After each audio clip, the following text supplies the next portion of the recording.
우리 옆에 분들, 뒤에 분들하고 이렇게 인사하겠습니다. 행복하십니까?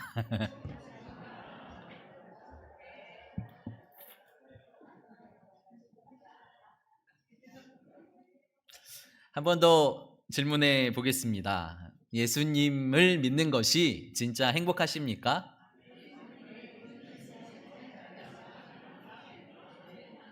저는 행복하지 않습니다. 라는 분 한번 손 들어 보십시오. 우리가 예수 그리스도를 믿는 것이 행복해야 하는데 행복하지 않을 때가 종종 있는 게 우리의 현실이지 않나라는 생각을 하게 됩니다. 저는 목회를 하면서 목사도 행복해야 된다고 생각합니다. 많은 분들이 목회자로 헌신했으니까 매일 골방에서 아주 추운 냉골에서 밤새도록 기도해야 하고 예수님을 위해 십자가에서 헌신해야 되고 그런 것들 다 너무 중요하지만 하나님께서는 목회자도 하나님의 자녀이니까 네가 먼저 행복했으면 좋겠다라고 말씀하실 것이라고 저는 생각합니다. 오늘 말씀 제목이 새 술은 새 부대에, 그러니까 새 포도주는 새 부대에라는 말씀을 가지고 은혜를 나누고자 합니다. 새 부대가 있다는 뜻은 헌 부대가 있다는 뜻인 거죠. 이 중동 지방에서 부대는 동물의 가죽으로 만들었습니다. 양의 가죽으로, 소의 가죽으로 부대를 만들어서 물 새지 않도록 부대를 만들고 그곳에 포도주나 여러 가지 음료나 물을 담아서 보관하는 일을 했죠. 처음 가죽을 만들어서 그것에 포도주를 넣으면 포도주는 발효를 합니다. 그리고 부풀어 오릅니다. 그런데 처음 만든 이 부대는, 가죽은 그 정도를 수용할 수 있을 만큼 늘어날 수 있는 새 가죽, 새 부대. 그러나 낡은 부대는 이미 늘어나고 수축되는 것을 끝내고 딱딱하게 굳어 있는 상태입니다. 그렇기 때문에 더 이상 늘어날 수도 줄어들 수도 없는 상태. 오늘 말씀 14절부터의 말씀을 읽었는데요. 9절부터의 말씀을 보면 이런 사건이 있습니다. 9장 9절의 말씀에 보면 예수님께서 마태를 찾아가셔서 마태를 나를 따라와라.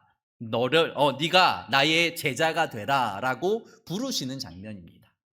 세리마태, 모든 사람이 손가락질하고 모든 사람이 죄인이라고 말하는 그 세리를 찾아가셔서 주님께서 직접 나를 따라와라 라고 말씀하시며 그를 제자 삼으시겠다는 그 말씀에 이 마태는 너무 기쁘고 감격이 되고 감사가 넘쳤습니다. 그래서 큰 잔치를 베풀고요. 오늘 말씀에 보면 많은 세리들과, 그러니까 많은 세리 친구들이겠죠. 많은 세리들과 많은 죄인들이 그 자리에 합석해서 잔치를 즐겼다라는 기록이 기록되어 있습니다. 예수님께서 정말 죄인이고 모든 사람이 상대도 해주지 않는 그저 짐승과 같이 여기는 그 세리를 자신의 제자를 삼으시고 부르시고 하나님의 자녀를 삼아주신 그 감격과 기쁨이 얼마나 충만했는지, 예수님을 위해 큰 잔치를 베풀고 많은 세리들을 부르고 우리를 반겨주시는 분이 계신다. 우리를 축복해 주시는 분이 계신다. 우리를 사람답게 생각해 주시고 우리를 맞아주시는 분이 계신다. 친구들을 부르고 죄인들을 부르고 그들과 잔치를 벌이고 있습니다.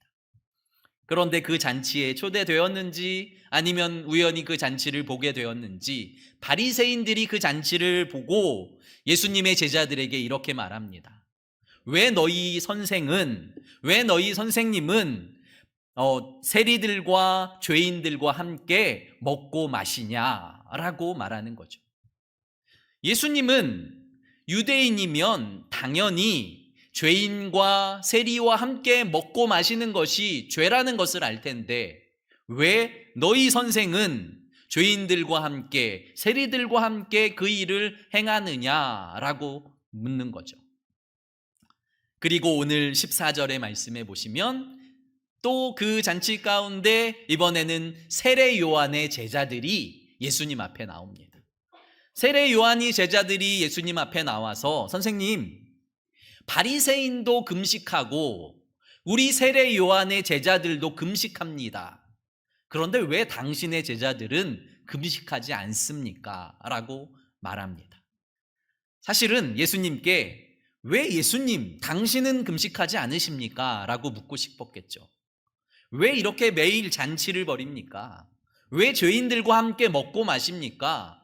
우리는 어떻게 해서라도 더 금식하고 더 우리를 고행해서 더 하나님 앞에서 경건하게 거룩하게 보이려고 힘쓰고 애쓰는데 왜 당신은 그렇게 하지 않습니까? 라고 주님 앞에 묻는 것입니다. 예수님께서 바리새인들을 향해서 이렇게 대답하십니다.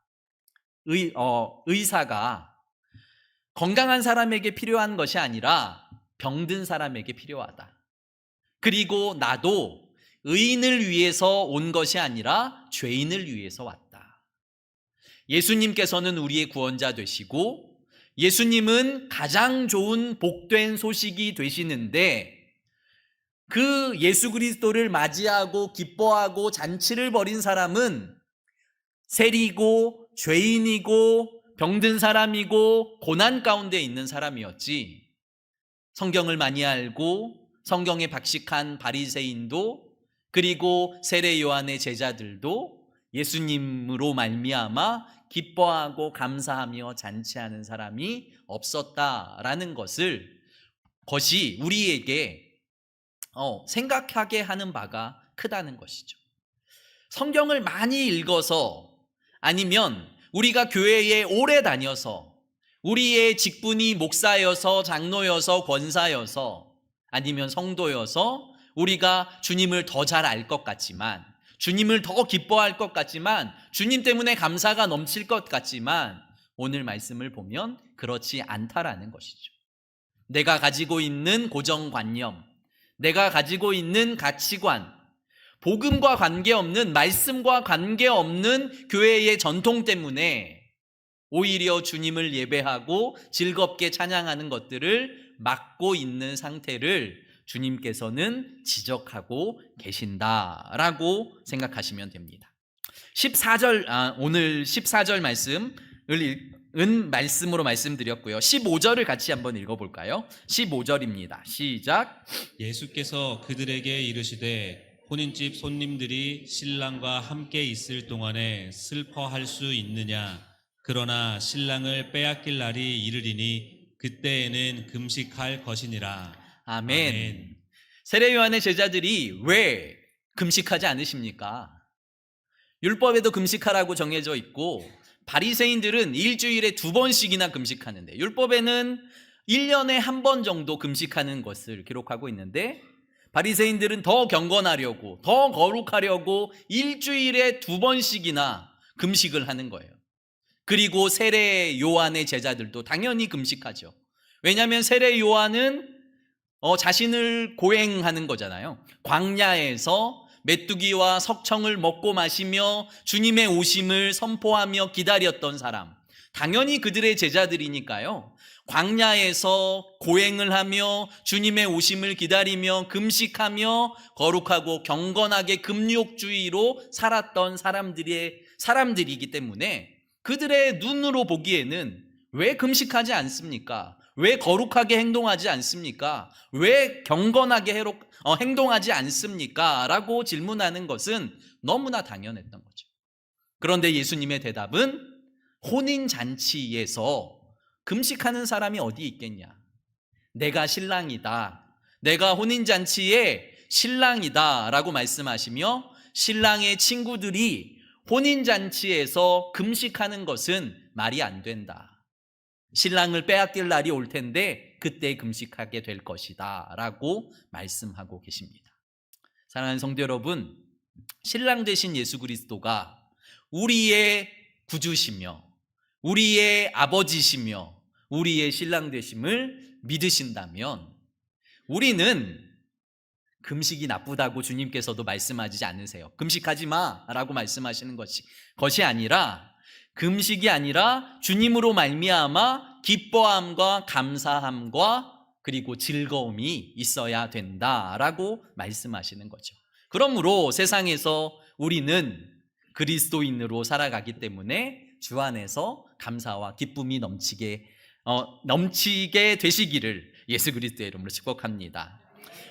오늘 마침 교동문이 요한복음 15장 말씀이에요. 요한복음 15장 말씀인데요, 마지막 줄에 다 같이 읽는 그 말씀을 보시면 예수님께서 이렇게 말씀하시죠. 내가 이것을 너희에게 이름은 내 기쁨이 너희 안에 있어 너희 기쁨을 충만하게 하려 함이라. 요한복음 5장의 말씀은 우리가 너무 잘 알잖아요. 나는 포도나무고 너희는 가지야. 너희가 내 안에 붙어 있으면 많은 열매를 맺게 될 거야. 그런데 왜 나에게 붙어 있어야 하냐? 내 기쁨이 너희에게 충만하게 되기 때문이지.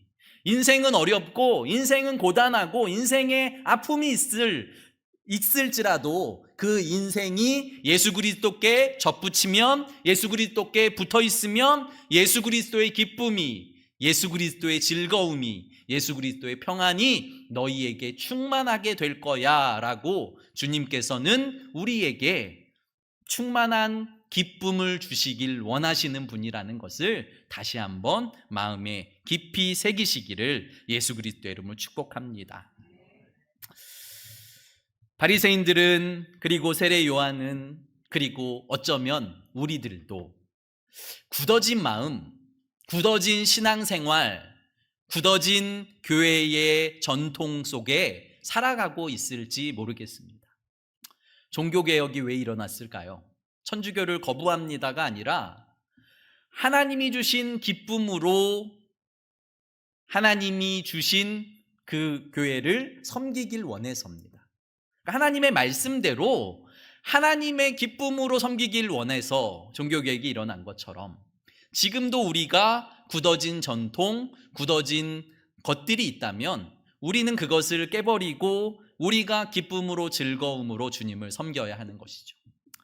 어느 우리 한국교회의 유명한 목사님이 개척을 하시고 그 초년 시절에, 그러니까 젊은 시절에 이런 일이 있었답니다.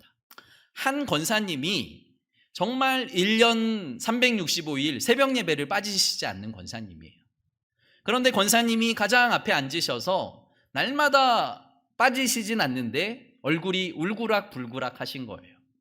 그런데 나중에 그 내용을 알고 보니까 이 권사님이 예배에 참석하셔서 새벽 예배 때마다 좌우를 보시면서 김 권사 또 안 왔어. 정 권사 또 빠졌네.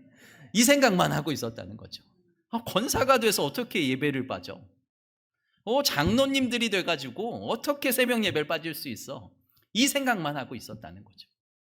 그래서 하루는 이 목사님이 그 권사님에게 조용히 가셔서 권사님도 새벽 예배를 빠지면 어떨까요? 이 얘기를 하셨대요. 왜냐하면 새벽 예배는 구원의 감격, 그리고 주님이 주신 은혜, 그 기쁨에 감사해서 드리는 나의 표현인데, 내가 하나님을 만나고 하나님을 경배하고 하나님을 예배하는 것인데, 김 집사님이 안 오시면 어떻고, 김 권사님이 안 오시면 어떻고, 김 장로님이 안 오시면 어떻겠습니까? 그런데 우리는 그 전통에 갇혀서 이걸 빠지면 사람도 아니야.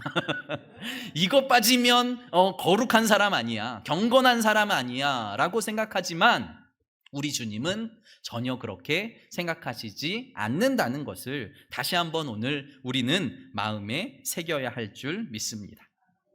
그러면서 오늘 두 가지 이야기, 그러니까 예화를 우리에게 들려주세요. 16절, 17절 말씀에 보시면 옷 이야기를 하는 거죠. 생배 조각. 옛날에는 배옷으로 만약에 옷을 만들어서 입었다면 생배는 빨면 아니면 물이 묻으면 줄어드는 거죠. 그런데 낡은 옷은 줄어들 대로 줄어들어서 더 이상 줄어들 게 없는 거예요.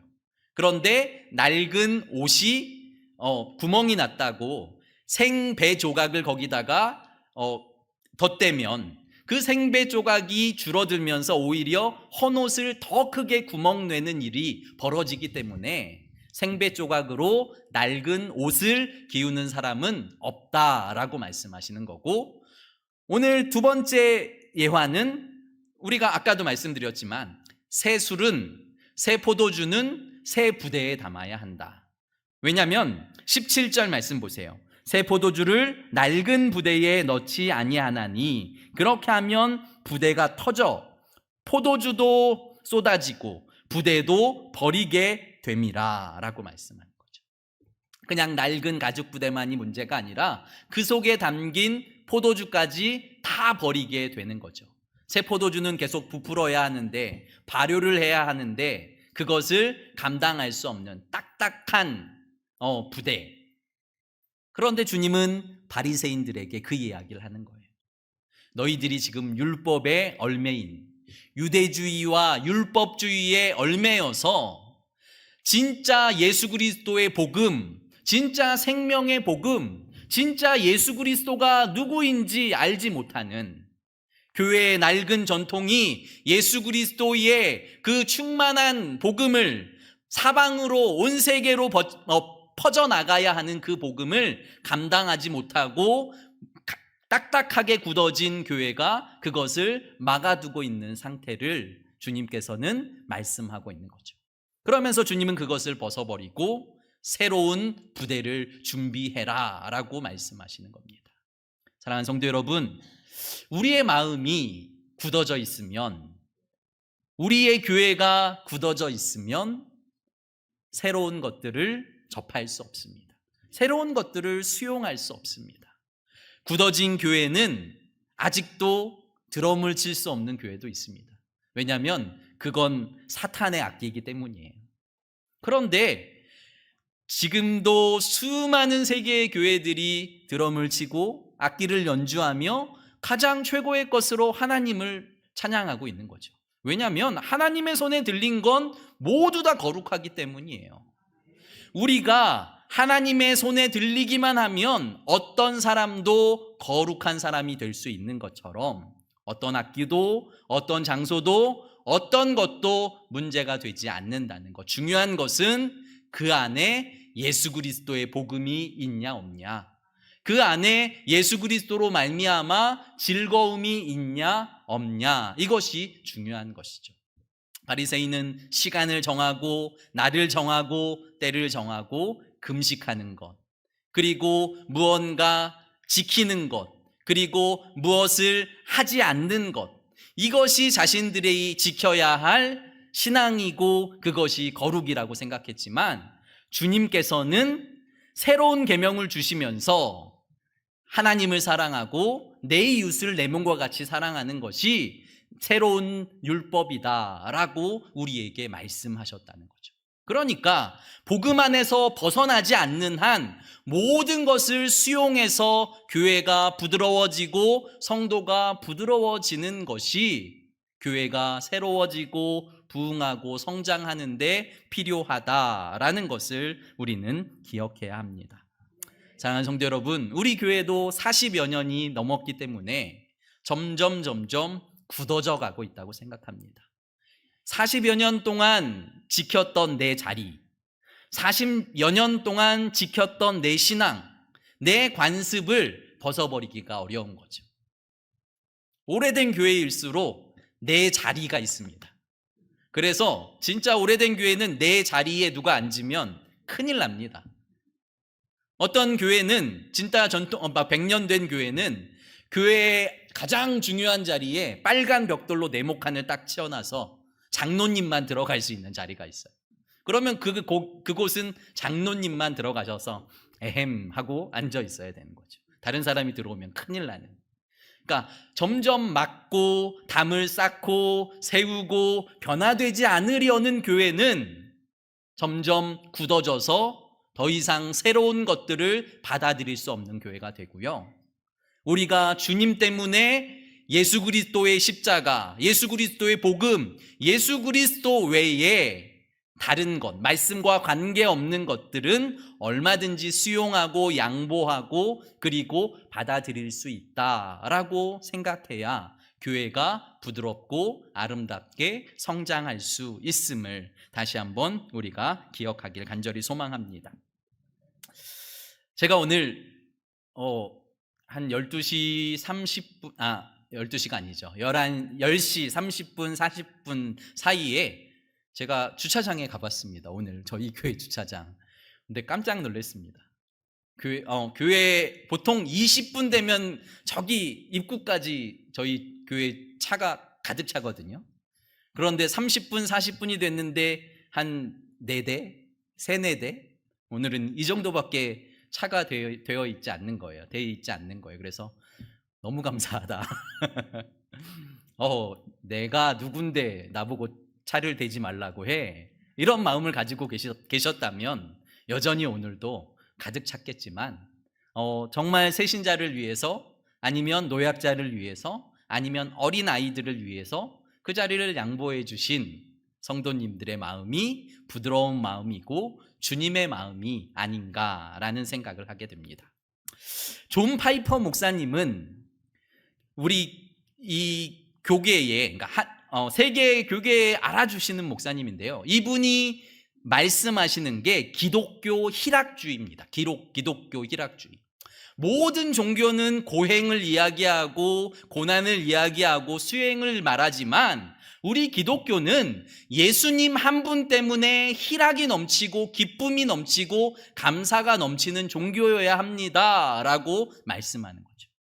사실은 그래서 그분이 공격을 당하기도 합니다. 어떻게 주님을 믿는데 십자가를 붙드는데 기쁨이 있을 수 있습니까? 희락만 넘칠 수 있겠습니까? 라고 말하지만 그분의 설명을 들으면 옳다라는 생각이 들 수밖에 없는 거죠. 예수 그리스도를 만나고 난 후에 바울의 모습을 보십시오. 그분의 설명이 그렇습니다. 예수 그리스도를 만난 후에 바울을 바라보십시오. 바울이 온갖 고난과 온갖 아픔 가운데에도 예수 그리스도를 만난 후 그의 고백은 나의 모든 것, 삶과 죽음까지도 나에게는 이제 유익한 것이 되었습니다. 왜냐하면 그리스도 예수 안에 있기 때문에. 그러니까 예수님 때문에 이제 다른 어떤 것도 나에게 고난이 되지 않고 기쁨이 된다라고 말하는 거죠. 우리는 바울의 삶을 너무 잘 알잖아요. 몇 번 죽을 뻔했는지, 몇 번 매를 맞았는지, 태장을 맞고 돌을 맞고 배가 난파되고 예수님을 전하겠다고 하는데 도대체 몇 번의 죽을 고비를 넘겼는지 모르는데 그 바울 사도의 고백은, 제가 베드로라고 혹시 했나요? 바울 사도의 고백은 나는 사나 죽으나 주님의 것입니다.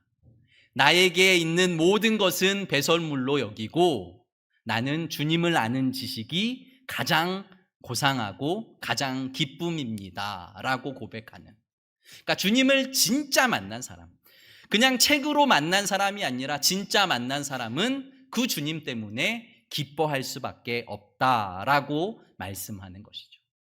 주님의 기쁨이 여러분들의 삶에 넘치시기를 간절히 소망합니다. 그런데 우리가 기뻐하면 그 주님이 영광을 받으신다는 거예요. 이 존 파이브 목사님이 한 가지 예를 드는데 제가 저의 아내를 빗대어서 한번 설명해 드려 보겠습니다. 만약에 저희 아내가 오늘 생일입니다. 아닙니다. 오늘 만약에 생일입니다. 그러면 제가 오늘 저녁에 집에 꽃을 한 다발 사가지고 가는 거예요. 그리고 제가 꽃을 뒤로 감추고 문을 열고 저를 바라보고 있는 아내에게 지그시 꽃을 내미는 거죠. 그러면서 이게 뭐야? 라고 이야기하면, 이게 뭐예요? 이야기하면 제가 오늘 책에서 봤는데 남자는 이렇게 해야 된대. 이러면 아무런 감동이 없다는 거죠. 성경에 말씀이 이렇게 살아야 된대. 이건 감동이 없다는 거예요. 그런데 꽃을 내밀면서 당신과 함께 오늘 식사를 하고 싶으니까 빨리 이쁜 옷으로 갈아입고 나와주세요. 그게 나에게 최고의 행복입니다 라고 말하면 이 아내의 반응이 어떻겠냐는 거죠. 아내가 당신이 즐겁다면 한번 가주지 이렇게 말하겠냐는 거예요. 아니라는 거죠. 당신이 기뻐하는 것보다 내가 더 기뻐요 하고 옷을 입고 함께 외출할 것이라는 거예요. 근데 주님이 그렇다는 거예요. 주님이. 우리가 주님을 기뻐하면, 우리가 주 안에 있는 것을 기뻐하면, 주 안에 있는 것이 즐거우면, 주 안에 있는 것이 감사하면 주님께서는 내가 너 때문에 기쁘다, 내가 너 때문에 영광을 받는다, 내가 너 때문에 즐겁다라고 말씀하신다는 거죠. 그것이 기독교 희락주의라고 주님께서 말씀하시는 것입니다. 존 파이퍼 목사님이 말씀하십니다. 사랑하는 성도 여러분, 하박국, 아까 장로님께서도 기도하셨잖아요. 하박국 3장 17절 18절의 고백, 제가 다시 한번 읽어드릴게요. 비록 무화과 나무가 무성하지 못하며 포도나무에 열매가 없으며 감람나무에 소출이 없으며 밭에 먹을 것이 없으며 우리의 양이 없으며 외양간에 소가 없을지라도 나는 여호와로 말미암아 즐거워하며 나의 구원의 하나님으로 말미암아 기뻐하리로다. 진짜 하나님을 만난 사람, 진짜 예수 그리스도를 만난 바울, 진짜 하나님을 만난 하박국의 고백이 세상과는 완전히 다르죠. 세상으로 보면 망했습니다. 소 키우는 사람이 소가 다 도망갔습니다. 농사를 짓는 사람이 밭에 아무런 소출이 없어서 망해버렸어요. 무화과 나무를 기르는데, 포도 농사를 짓는데 아무것도 거둘 수 없는 완전히 망해버린 상태. 그런데 그 상태에서 하나님을 진짜 만난 하박국의 고백은 여호와로 말미암아 즐거워하며 나의 구원의 하나님으로 말미암아 기뻐하리로다. 다 필요 없습니다.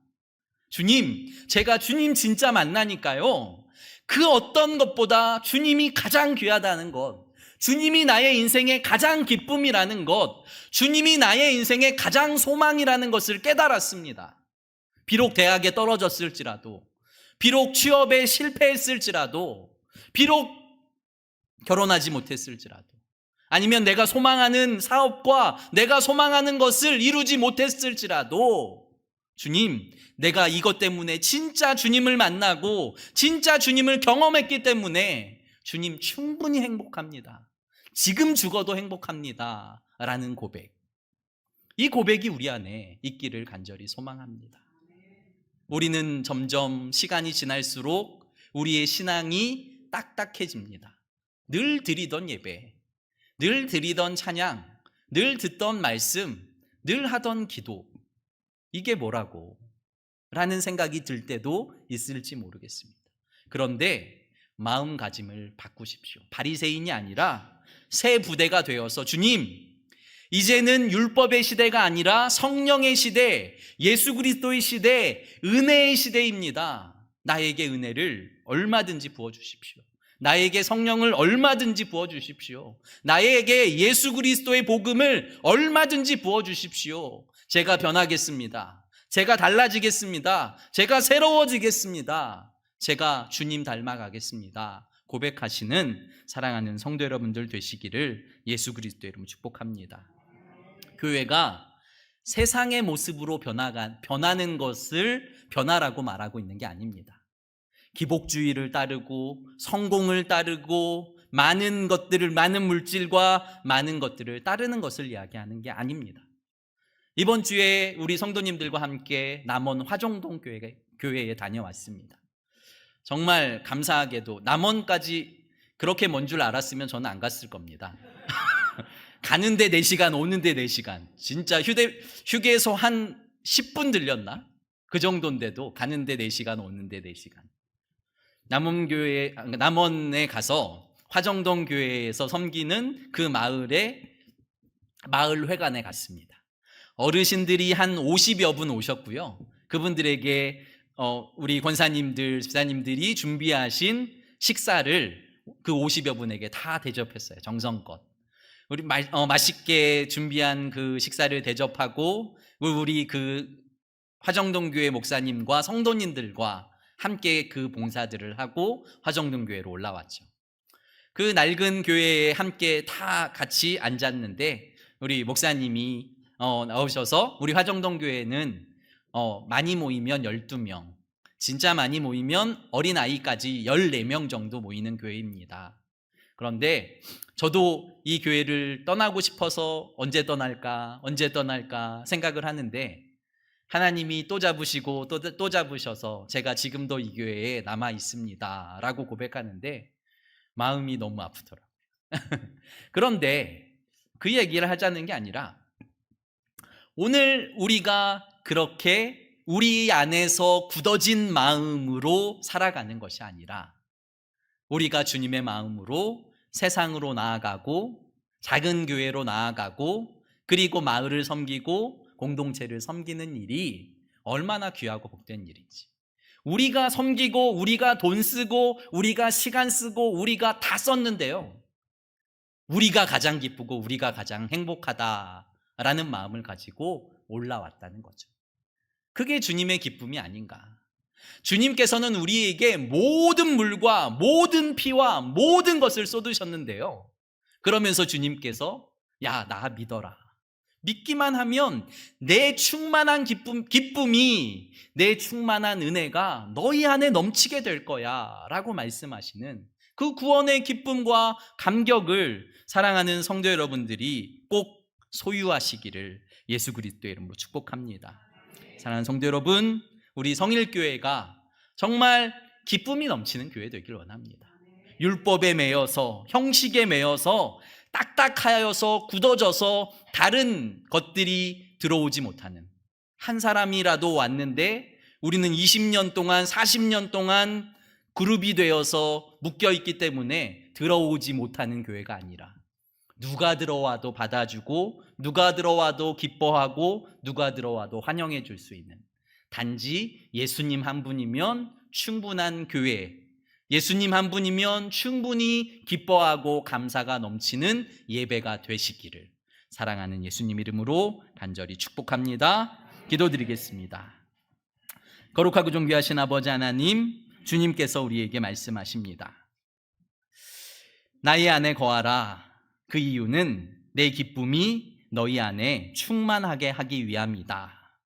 우리가 주님을 믿는데 어렵다고, 고난이라고, 십자가의 길이라고, 좁은 길이라고 말하지만 정말 사랑하는 사람과 그 길을 걸어간다면 그 길은 소풍이고 축제이고 은혜의 시간이라는 것을 우리는 분명히 압니다.